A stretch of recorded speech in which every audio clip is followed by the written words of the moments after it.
Feel the real fear with us.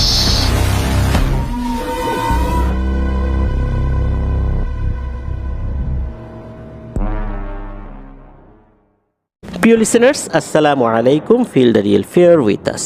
সত্যিকারের ভয়ের অনুভূতি পেতে আফনান দ্য হরর ওয়ার্ল্ডের সাথেই থাকুন। দেশ ও দেশের বাইরে যেখান থেকে আফনান দ্য হরর ওয়ার্ল্ডের আজকের থার্সডে নাইটের 185তম আয়োজনের সাথে যুক্ত হচ্ছেন বা পরবর্তীতে হবেন, সকলকে জানাচ্ছি শুভেচ্ছা ও ভালোবাসা। আশা করি সবাই ভালো আছেন, সুস্থ আছেন। প্রিয় লিসেনার্স, আজকের এই এপিসোডটি করার মতো শারীরিক অবস্থা আমার আসলে নেই। অনেক কষ্ট করে ঘটনাগুলো আপনাদের সাথে শেয়ার করার জন্য বসেছি। মূলত বেশ কয়েকদিন ধরেই আমি খুব অসুস্থতা নিয়ে দিন কাটাচ্ছি, আর দীর্ঘ সময় ধরে একটা এপিসোড রান করার মতো অবস্থা এই মুহূর্তে আমার আসলে নেই। আমার জন্য দোয়া করবেন, আল্লাহ যেন খুব দ্রুত আমাকে সুস্থতা দান করেন, আবার সুন্দর সুন্দর ঘটনা নিয়ে যেন আপনাদের সাথে আমরা ঘটনা শেয়ার করতে পারি। সেই তৌফিক যেন আমাকে দান করেন এবং আমার টিম মেম্বার যারা আছেন তাদেরকেও আল্লাহ তাআলা সুস্থ রাখেন। প্রিয় লিসেনার্স, আজকের এই এপিসোডে ঠিক কয়টি ঘটনা শেয়ার করব আমি বলতে পারছি না, তবে 6টি ঘটনা পারবো না।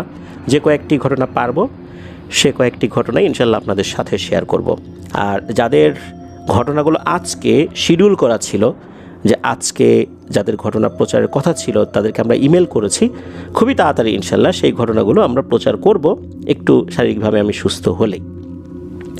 প্রিয় লিসেনার্স, আজকের এই এপিসোডের প্রথম যে ঘটনাটি আপনাদের সাথে শেয়ার করব, এই ঘটনাটি আমাদেরকে যিনি পাঠিয়েছেন তার নাম মোহাম্মদ তানজিম হোসেন নিবিড়।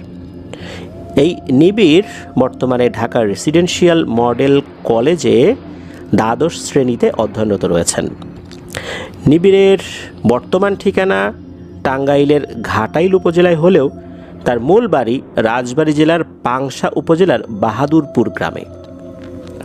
ঘটনাটি মূলত ঘটেছিল এই নিবিড়ের আব্বু এবং মেজো ফুপুর সাথে। ঘটনার সময়কাল 1980 সালের আশেপাশের সময় হবে আর কি, এক্সাক্ট সালটা বলা